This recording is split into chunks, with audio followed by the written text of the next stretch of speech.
If you keep on non-stop running forward, eventually you'll run right into a desert. For me, that required run is just a 15-minute sprint from my front door, but for some of you it might take hours and hours to finally get there. But it's worth trying. That desert is there, on its place, just silently awaiting your arrival. It's shy and don't really like sending letters or giving hints. All its friends have to find a way by themselves, through trial and error, through pain and losses of hope. I had to do this too, because even if my desert isn't really that far away, the way to get there is quite complicated. I didn't really know which turn to take or where to cross the street. I had to figure it all by myself, and trust me, I really can't count all the times that I've been banging my head against the wall out of pure frustration and anger that was piling up inside of me because of that. I knew what was my destination, I knew that the desert is waiting for me, I knew that one day, not matter what, I'm going to do this. But I just couldn't ease the pain and help with the doubt in my powers to make that happen that was creeping somewhere deep inside of me. I had my doubts, I had my moments of resignation, I had times that I've been promising myself to never ever go back to searching for this stupid desert ever again. But I was, somehow, always coming back, I was always non-stop running forward and forward and forward, like this horse that suddenly went deaf and blind and just kept on running forward because running forward was the only thing that he really had. And of course, eventually, like that deaf and blind horse is eventually going to hit the wall and die, I had run right into a desert. And the sun shining in every individual grain of sand was so bright, that I thought I went blind too. The desert is technically infinite. It can spread as much as you'd like it to spread, and as long as you walk, the desert will walk with you. But there's a catch.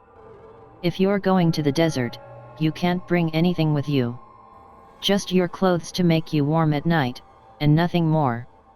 No water, no food.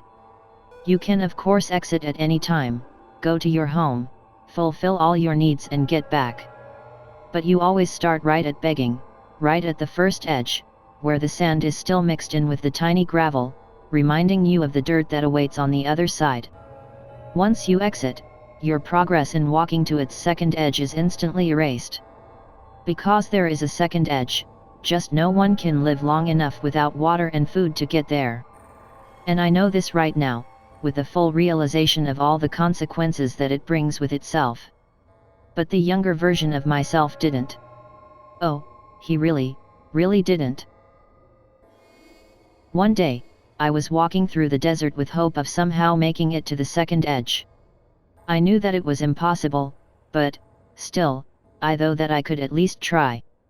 I really was stupid and arrogant back then, and even the heat of the sun hanging above my head wasn't enough to break my will. My stomach was completely empty and my mouth almost entirely dry. I was hungry, thirsty, tired, and in immense pain caused by hot sand constantly burning my feet. I still had that strong determination, because my way to the desert taught me to never back down and give up. But I was slowly losing even that.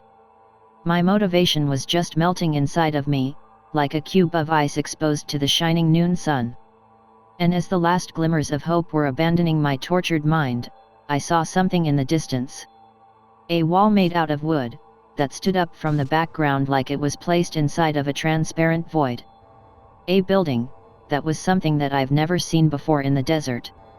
Normally, it's just a massive, hollow, almost flat surface laid with sand and lit from above by this burning sun.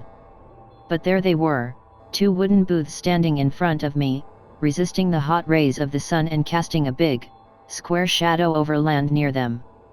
As I was walking, I just couldn't believe my eyes. I thought that it was just a hallucination, a product of my tired and dehydrated mind, trying to find something to motivate my struggling body. But no. They were real, I could walk to them and place my hand on each individual plank that they were made of. They were real. And they were giving out food. It was a city consisting only of 2 kebab booths, located in a center of a desert, in a middle of nowhere. If you were to look around, you'll find nothing more than just a sand and sky lit by a burning sun. Nothing more than just these 2 kebab booths. They weren't abandoned, little light inside of them was shining strong and bright, and ovens on which the kebabs were slowly being cooked were working as normal. As I read from a little leaflet left on the open door to one of them, all the kebabs were free and available to everyone who was even able got there. My happiness and hope skyrocketed when I've read that out loud, multiple times, just to convince myself that this was really happening. I could, finally, eat and fill my stomach, preparing for the next portion of my journey to the second edge of the desert. But, suddenly something came to my mind. On the wall behind the kebab's oven, there was a little calendar. And the day that this calendar was showing, was the 5th of March. Friday. It was true, as I quickly calculated. It was, indeed, Friday. And I realized what I have done, while already chewing a piece of kebab's meat in my mouth. Friday, the day that eating meat is forbidden and prohibited. Kebab quickly transformed into a portion of living worms, crawling inside my throat. I've tried to vomit it all out of my body, but it was just too late. Bugs begun their slow and painful trip down to my stomach, where they've started to bite and eat all the tiny leftovers that were still digested from my last meal. There I was, kneeling inside of a city consisting only of 2 kebab booths, somewhere in the middle of technically infinite desert, trying to resist the pain and urge to eat even more. Worms were slowly killing me, ovens have stopped, kebabs started rotting and putrefying. And the hot sands of this desert never were that hot as they were that fatal day. This story doesn't have a happy ending. It always just became buried under sands of time. City consisting only of 2 kebab booths, Zymon Zardaban. Hey, it was your favorite disembodied, artificial voice reading out loud some disembodied, pretentious words. If you have made it that far into the video, make sure to like and subscribe. And, also, don't forget your extra portion of pretentious sauce trademark.